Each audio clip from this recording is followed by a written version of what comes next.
Um, let's see. I'll probably turn up my.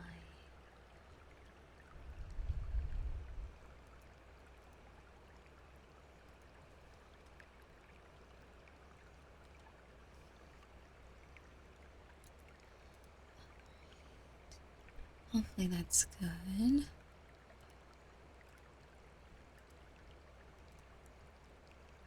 Probably going to.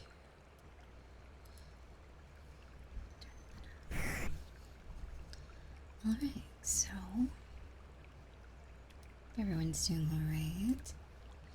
We're going to be reading Ascendance of a Bookworm. Something a little different this time. Last time I was reading Shiver. Also, thank you for the follow, the sub.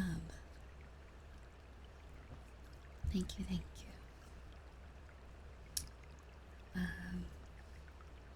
But yeah.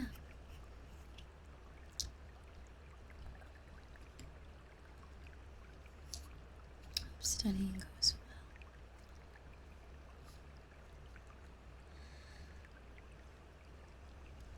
I'm pretty good. Woke up early. Ended up never really meaning to, because everyone was gone. So I got more rest. And now I'm here after a bit of cleaning and whatnot. Thank you, Vine.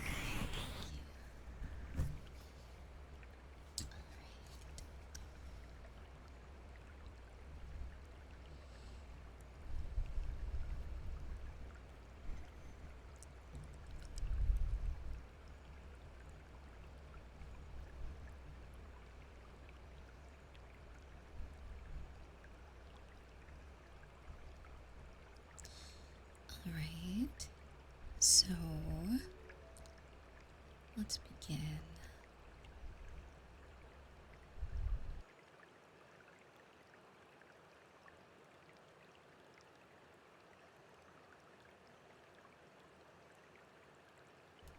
Alright,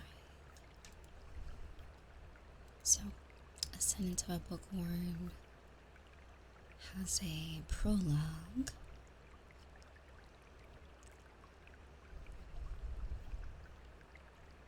About the author, I believe.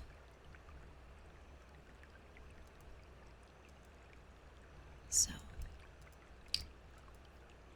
we'll read it, although I don't think it has any connection with the story.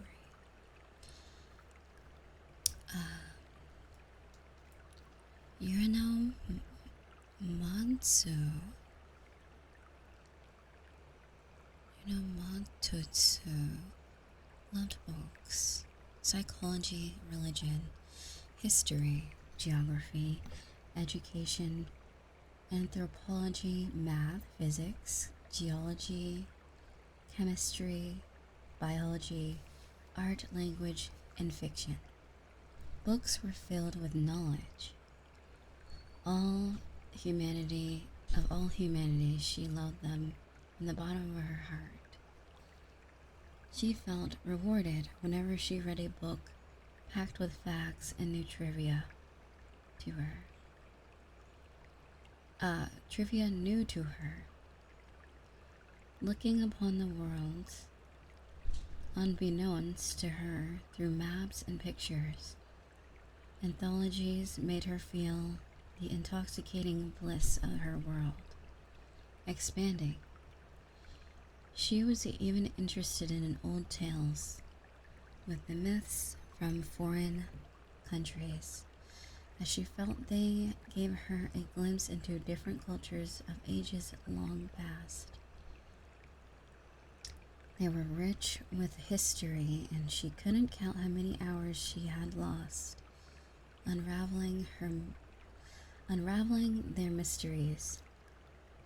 Yurino loved the distinctive scent of old books packed into the storeroom of a library. In and even the dusty air enticed her so much that she would always head straight for the back rooms, whichever libraries she visited.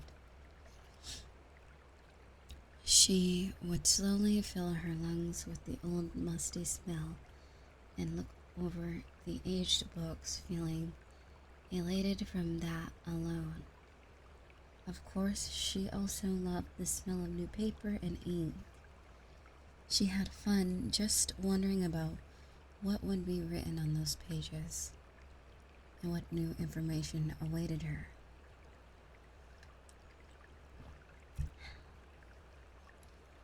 Above all, Yurina just didn't feel right when her eyes weren't scanning the lines of a book.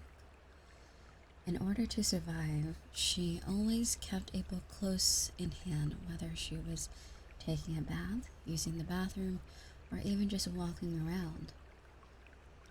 She had lived this way from childhood to her college graduation, clinging to books with such fervor that everyone who Yurino called her, that sentence doesn't really make sense. I'm gonna just say everyone who knew her called her that weird bookworm. They said that she loved books so much that it was damaging her life. But Yurino didn't care, no matter what they said. She had books, and that was enough to make her happy.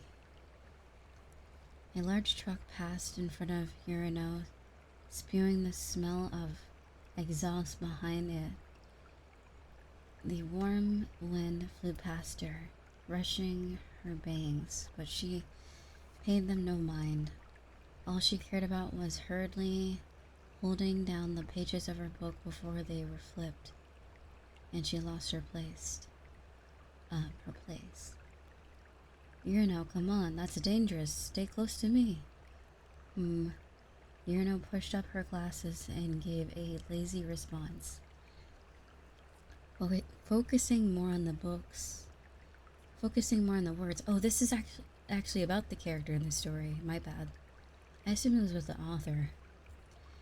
I believe this is the prologue, and something about the author would be called the foreword or something.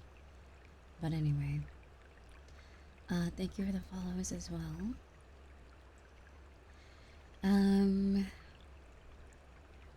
Yes, this, I think you guys know where this is going.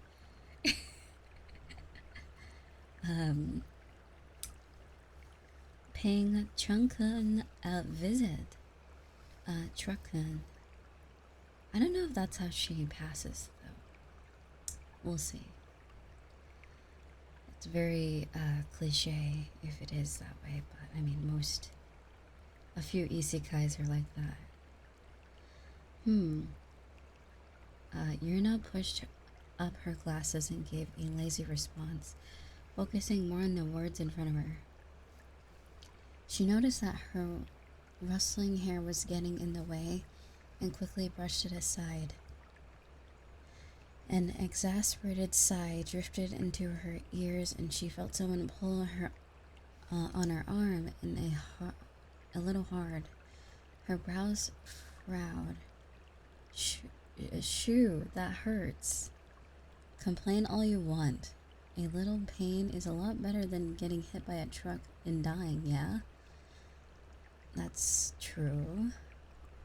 I wouldn't want to die from anything but an avalanche of books. Yurina wanted to live her entire life surrounded by books. If possible, she wanted to spend her whole life inside a bookstore room where there was no sun to damage the pages, but just enough airflow to keep things comfortable. Time not spent reading books was time wasted. Even if people said her skin was gross and pale and laughed at her for being weak due to lack of exercise.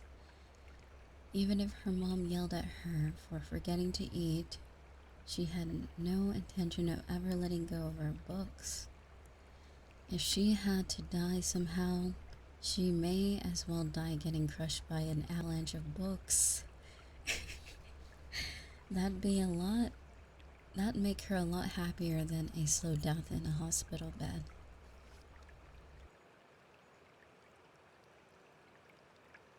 Urano sincerely believe that.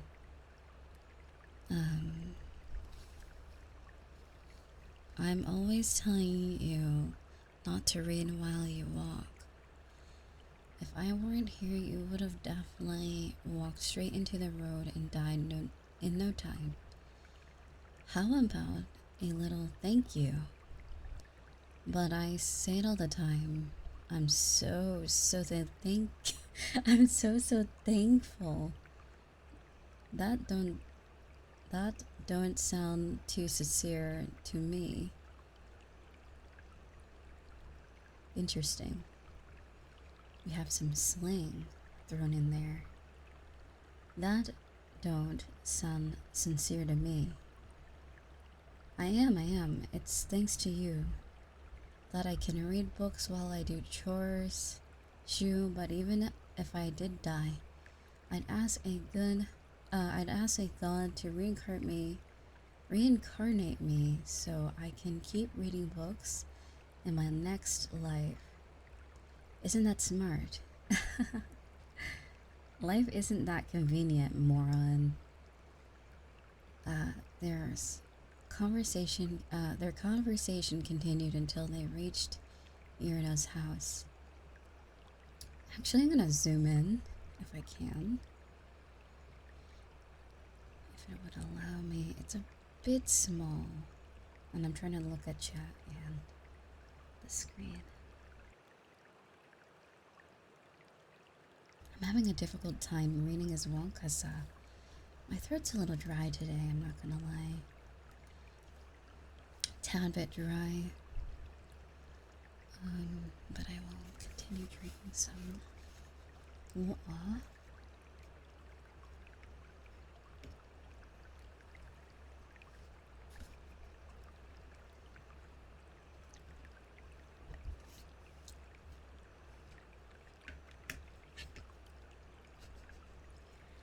Well, there's lots of ways to die in a library, so if she gets that far, maybe she'll succeed.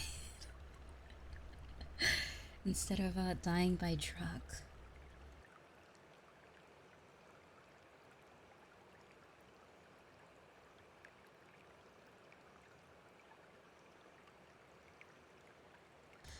Alright.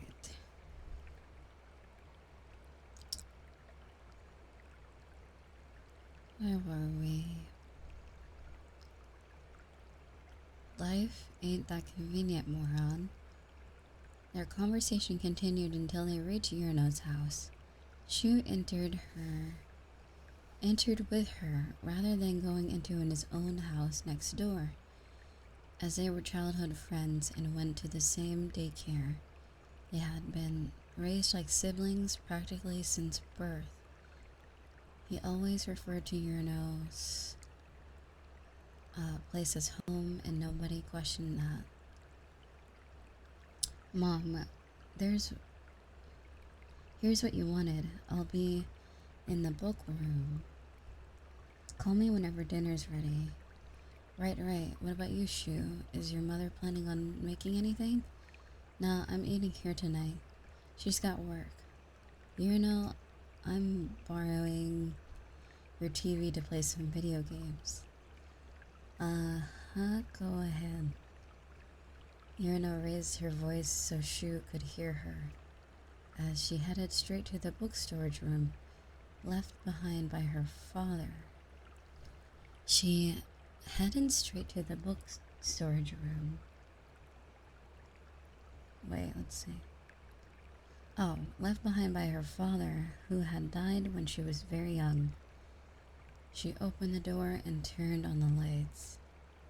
The book room had a window for ventilation purposes, but it was tightly covered in a thick, light blocking curtain to protect the books from the sunlight. There were bookcases packed with books on all sides, and the desk with a huge stack of books on top of it. As Yurno had bought so many new books that the shelves couldn't hold them. Interesting.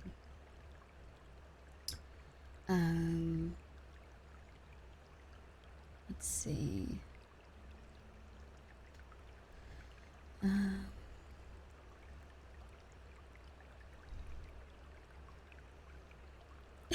Oh, the dad got isekai. Wouldn't that be funny? If anyone's seen the anime, I don't think. I would assume most people don't get isekai to the same place, but never know. Let's see.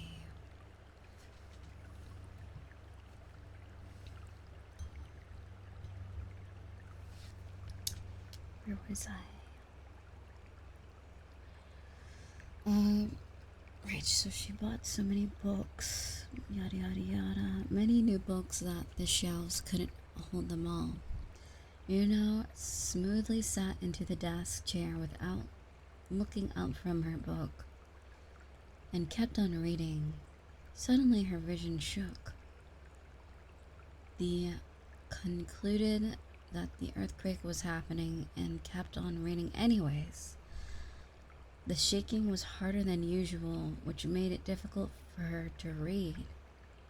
Her brows frowned, and she looked up frustrated at the earthquake, only to see books dominating her vision.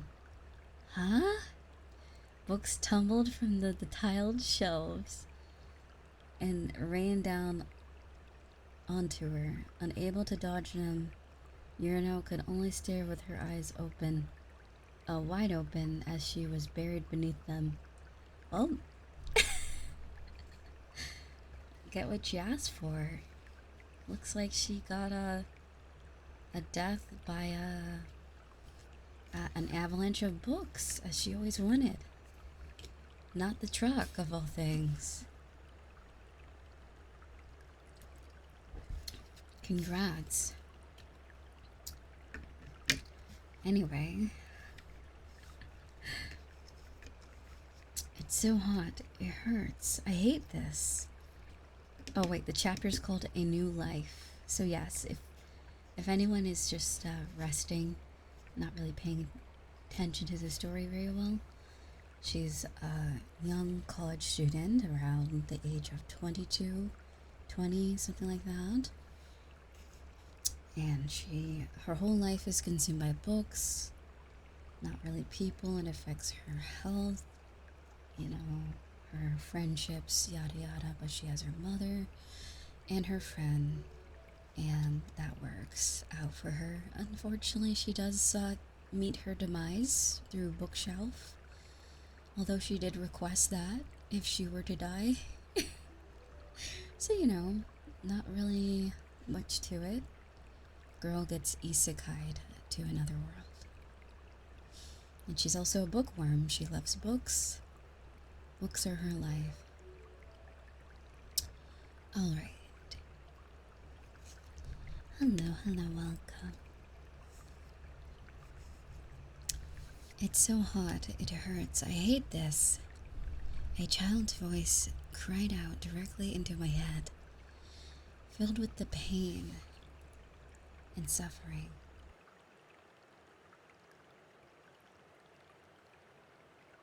Well, oops. Well, what do you want me to do about it? I had no idea what to do, and over time, the voice grew increasingly quiet. The moment I realized I couldn't hear the child's voice anymore, the bubble-esque thing that had been encapsulating me disappeared with a burst, and I felt my consciousness slowly rising up. At the same time, I felt a hot fever and pain spreading throughout my body, as if I'd been inflicted with influenza. I nodded and agreed with the child. This certainly is hot and certainly does hurt. I hate it too. But the child's voice didn't reply. It was so hot, I tried moving around to find a cooler spot in bed. Maybe due to the fever. I couldn't move my body like I wanted to, but I struggled to regardless. Also, thank you for the follow. Welcome.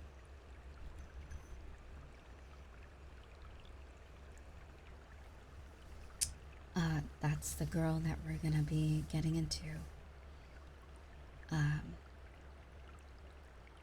The girl, they don't, unless you look for the first old novel, not the web novel, you won't see what she looked like before she got isekai'd.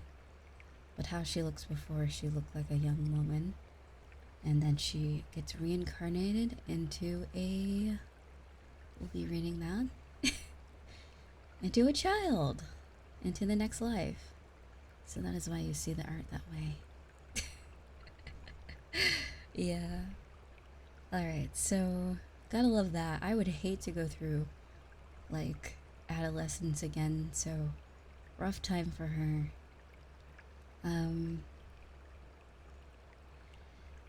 It was so hot. I tried moving around to find a cooler spot, blah blah blah blah. Where was I? But I struggled regardless, and in the process of wiggling my body, heard the sound of something like paper and grass rubbing together beneath me. What is that What is that noise? My throat should have been sore due to the fever, but the childish, high-pitched voice came out of my mouth. It was clearly not my own voice, and it sounded just like a child's voice that I heard in my head a second ago. I wanted to keep sleeping since the fever was making me feel so sluggish, but I couldn't ignore the fact that I was in an unfamiliar bed and that my voice wasn't my own. So I slowly lifted my heavy eyelids. With a fever must have been enormous. My fever must have been enormous as my eyes were wet and my vision twisted. Thankfully, though, my tears were apparently serving as a makeshift lens, as I could see far further than I usually could without my glasses. What? For some reason, I could see the small, unhealthy looking hand of a child stretch out in front of me. Weird. My hand should be a lot bigger than this. I have the hands of an adult, not a small, malnourished child. Jeez. Way to put it frank, Urano. Damn. I could move the child's hand like my own, clenching and opening it. This body that I could move at will was not my own. The sheer shock of that revelation made my mouth dry up. What is happening? Making sure to keep the tears from dripping out of my eyes, I moved my gaze around while keeping my head still. It didn't take long to notice that I wasn't in my own room. The bed beneath me was hard and lacking a mattress. It was using cushions made of something prickly and rough instead. The dirty blanket thrown over me had a weird smell, and my whole body was itchy as if it was infested with fleas or bed bugs. Hold on, wait. Where am I? My last memory was getting crushed by an avalanche of books, and it wasn't likely that I had been rescued in a nick of time. At the very least, I was sure no hospital in Japan would treat patients on such a filthy bed. What's going on? I definitely died, right? All signs pointed to yes. I had died being crushed by books. That earthquake was at best a 3 or 4 on the Richter scale. It wasn't the kind of earthquake that killed people, so my death had definitely ended up on the news. Something like a college girl nearing graduation was crushed to death by books in her own home. That's so embarrassing. I died twice that day. Once physically and once socially. I felt so embarrassed and I tried rolling around in the bed, but out of fear for my heavy and pained head, I decided to double face palm instead. I mean, okay, I definitely joked about it. I definitely thought about that. If I was going to die, I may as well die getting crushed by books, but honestly, I didn't think I'd be better than dying a slow death on a hospital bed. But this was all wrong. I had dreamed of a happy death at the end of life, surrounded by books. I honestly hadn't expected an earthquake to happen and crush me to death so soon.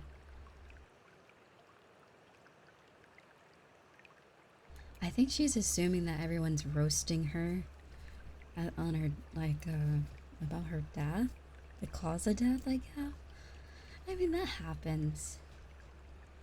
As unfortunate as it is, if someone dies like a certain way, if small town, like let's just say someone's like always driving without a seatbelt, when they get in a car crash, like people will say something about it. So I think that's what she means. That's kind of ironic. But yeah, died physically and socially.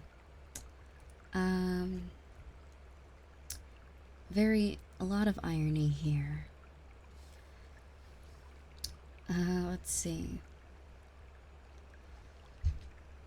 So, I honestly hadn't expected an earthquake to happen and crush me to death so soon. This is awful. I'd just gotten hired, too.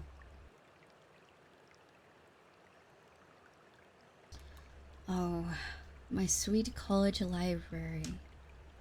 In this troubled age of high unemployment, I had just managed to land a job in a college library.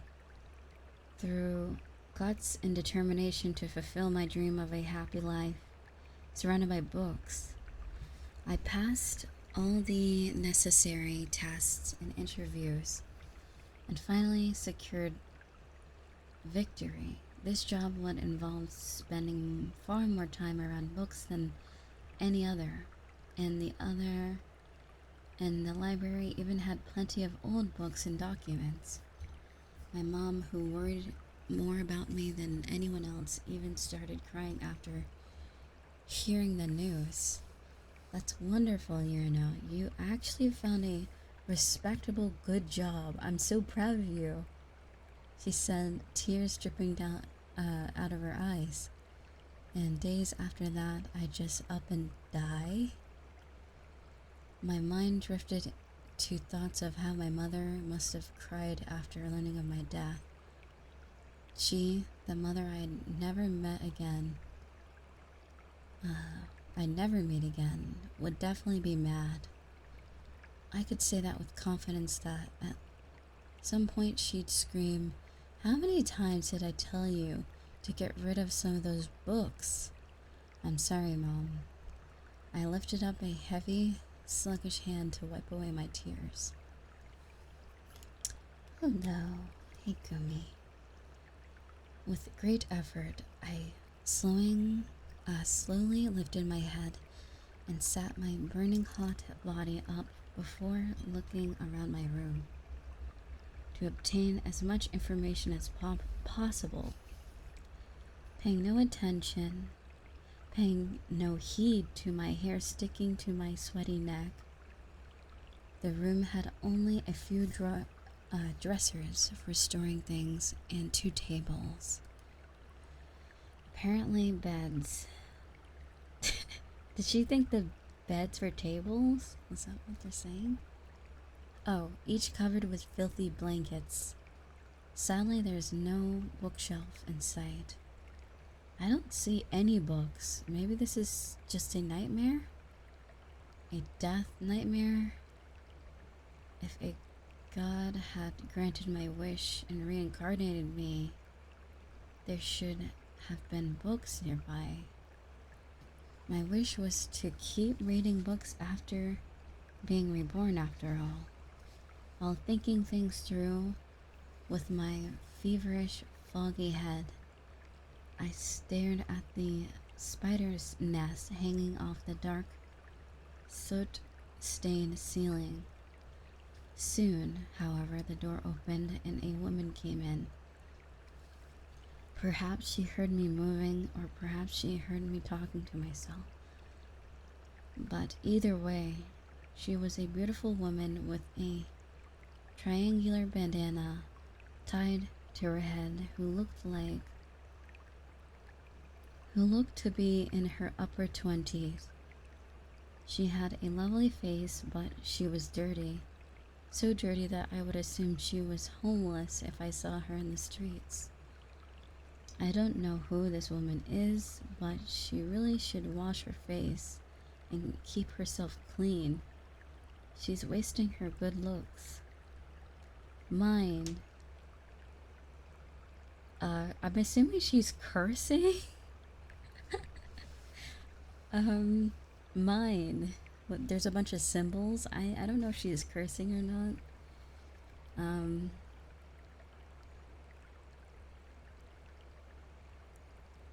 Anyway. Huh? The moment I heard the woman's incomprehensible speech, a mental dam burst, and memories that were familiar yet not my own came rushing through.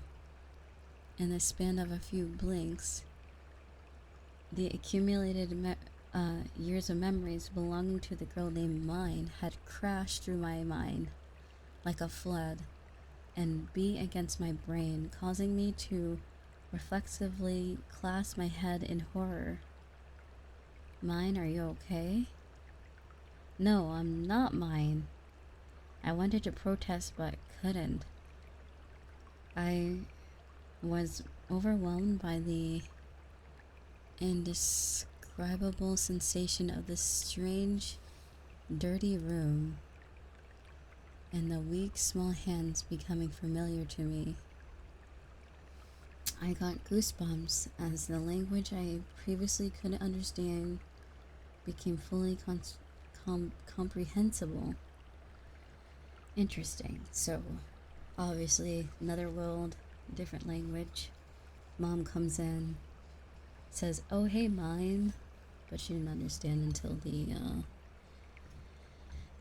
the previous girl and the current girl's mind were united. Something of the sort. It's an interesting isekai because usually it's someone that gets transported to another world, but in this case she gets reincarnated as someone who's already currently alive, technically, or she takes over someone. Interesting. It's funny, in the anime they briefly, it was like one episode that they really liked. Honestly, it wasn't even an episode, it was like one moment between two characters where they just explain this whole thing. And then after that, it's not really brought up. I mean, it's brought up, but not in that. context.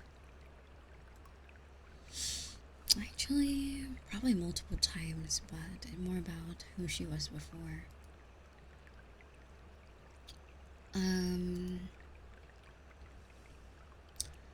But yeah, Mine is the main character's name, so Urino has become Mine. And it's spelled M-Y-N-E instead of like mine, like Minecraft.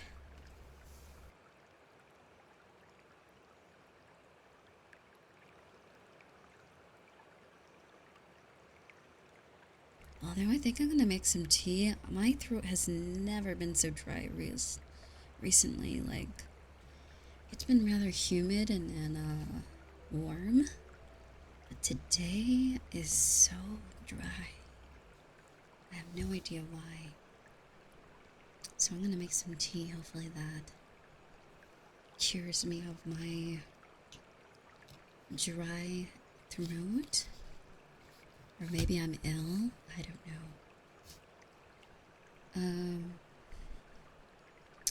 Also, thank you for the follow. Welcome.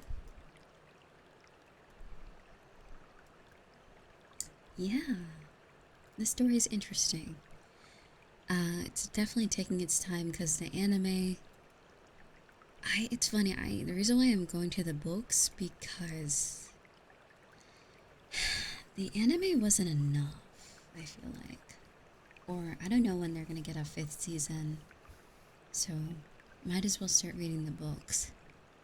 But the first 20 books, I'm pretty sure, like the first 10, are already in the anime. So like, I'm assuming this year, next year, and the next years after that, they'll start releasing the novels that are not in manga or anime form. They have to catch up with the English translation, at least. If I were to read Japanese, if I could catch up on the whole series, but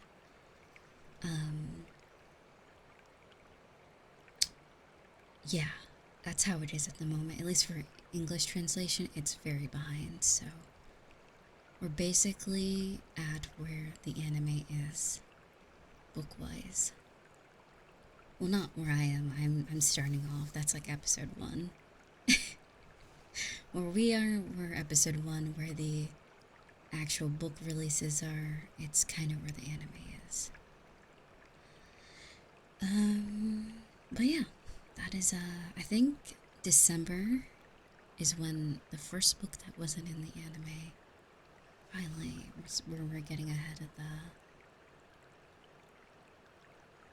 anime, which is what I want to get to, but it's gonna take like a lot of books to get there.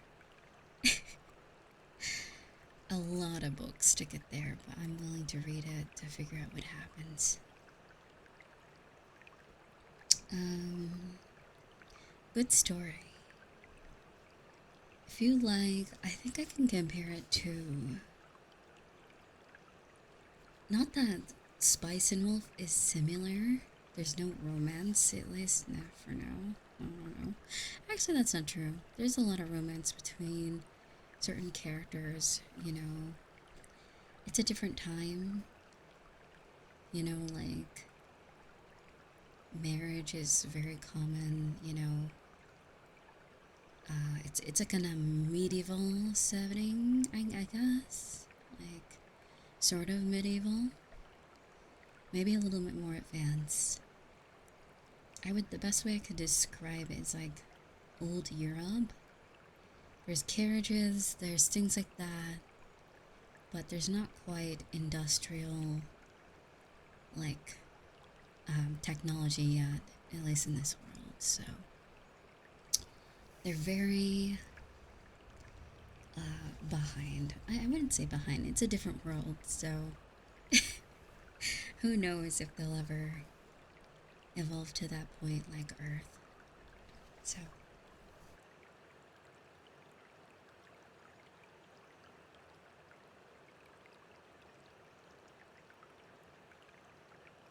but yeah, that's a good example of to get the visuals of what this anime slash novel would look like.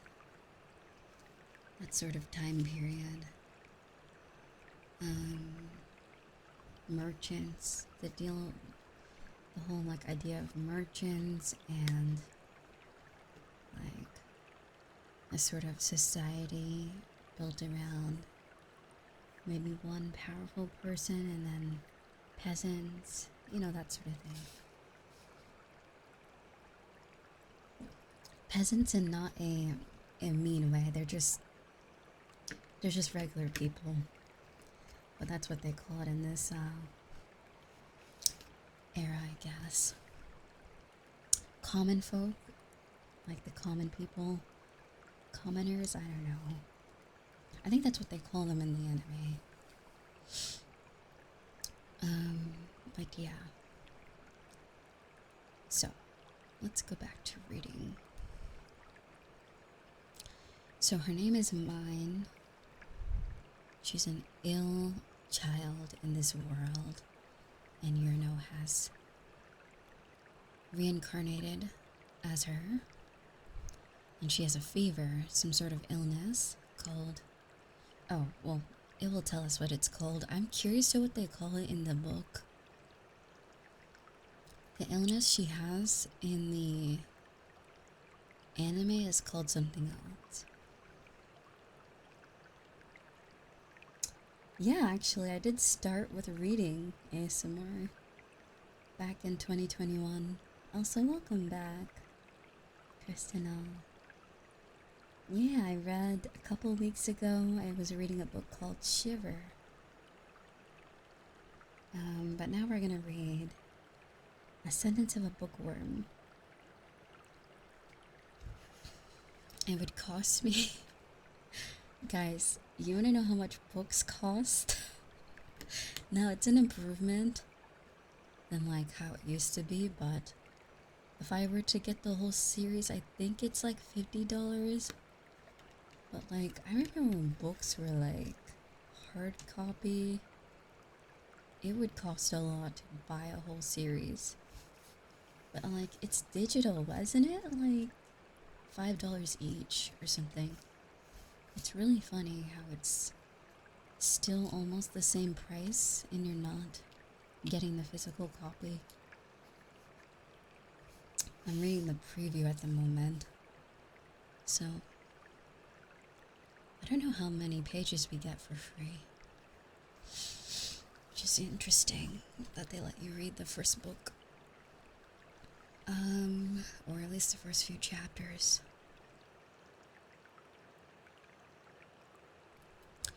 Alright.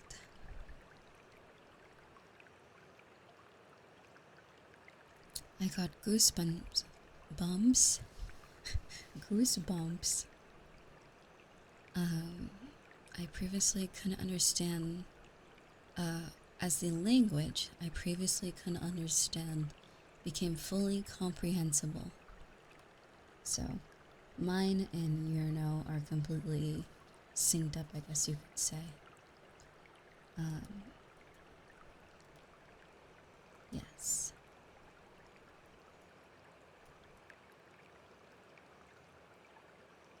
Alright, so here we go. The huge flood of information sent me into a panic, and everything I could see before me screamed one thing: you're not Yurno anymore. You're mine. Mine? Mine. The woman called out to me worried, but to me she was just a stranger, or she should have been. But for some reason I felt I liked her. For some reason I felt like I knew her. It felt like I loved her. The love felt so gross and alien. It wasn't my own. I couldn't yet manage to obediently accept that the woman in front of me was my mother. As my repulsion and love grown against each other, the woman kept calling out my name. Mine. Mom? When I looked up as the strange woman I had never met before called her mom, I ceased being Urano and became mine. Are you okay? You look like you have a headache. I instinctively didn't want to touch my mom. She who existed in my memories yet was someone I didn't know, and so I fell back into the stinky bed to avoid outstretched hands. To avoid her outstretched hand. I shut my eyes to fully shut off any visual stimulation. My head still hurts and I want to sleep. Okay, rest well, dear. I waited for Mom to leave the bedroom and got to work, trying to grasp my situation. My head was messed up from the fever, but I couldn't be able to sleep peacefully while panicking like this. While panicked like I was. I had no idea how things were ending up this way, but it was more important to think that what to do next rather than getting stuck on the past. Knowing how this happened couldn't change the fact that I had to do something. If I didn't use mind's memories to fully understand my surroundings, my family would quickly get suspicious and burn me at the stake as a witch. No, I'm playing. That's actually not what they say. I would imagine so if she was too suspicious that they're like, what happened to our daughter? Weird. Anyway. But yeah, my family would quickly get suspicious. I began to slowly digest mind's many memories. I tried thinking as far back as I could, but her memories were those of a very young girl with a weak grasp on language. She didn't clearly understand everything Mom and Dad said, so there was a lot she didn't know. My vocabulary was so lacking that over half of these memories were meaningless. Oh gosh, what do I do? From the visuals of her memories, I determined a few things. 1. My family consisted of 4 people. My mom, Aoife, my older sister, Tuli, my dad, Gunther.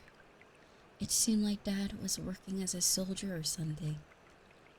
The most shocking thing of all, however, was that this world was not my own. My memories of my bandana-wearing mom showed that she had light green hair, in a color best described as jade. It wasn't an unnatural dyed green either. She really had green hair. Green so realistic I wanted to pull her hair and make sure it wasn't a wig. By the way, Tully had green hair and Dad had blue hair. My own hair was dark blue.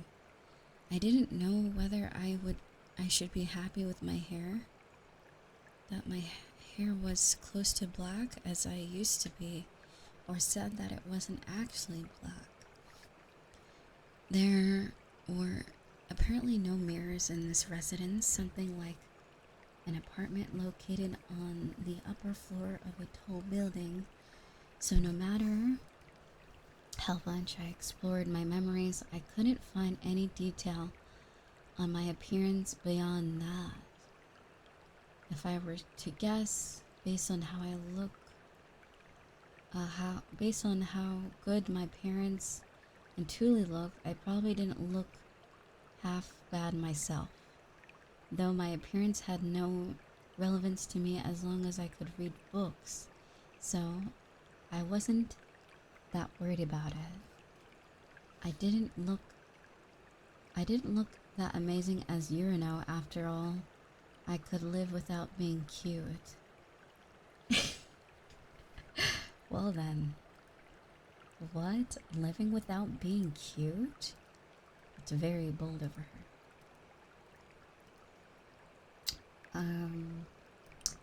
Interesting. Whew. Let's see here. Yeah, I need to go grab some tea. I need some, yes, liquid for drinking and to not have a dry throat. Yes. So, I will do that. I'll be right back. Hope you guys are enjoying the story. I really love Ascendance of a Bookworm, the anime. Very good. But the book, we'll have to see. We'll have to see. So far, it's identical, so I'm assuming the anime is very faithful to the book and manga from so far, but we never know. Alright,